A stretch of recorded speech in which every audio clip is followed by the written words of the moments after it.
Guys, 4 মাস 4 মাস মুরগির বাচ্চাটি পোষার পরে আজকে মুরগির বাচ্চাটি জবাই করলো। দেখুন কতটুকু গোস্ত হয়েছে, একেবারে অল্প একটু গোস্ত হয়েছে। আসলে ঠিক মতো খাইতে পারি নাই তো, এই জন্য মনে হয় এই অবস্থা। চারিদিকে কত সুন্দর ঠান্ডা পরিবেশ।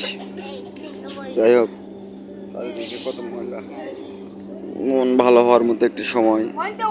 তার সাথে মুরগির বাচ্চাটি জবাই করেছে, অনেক সুন্দর হয়েছে।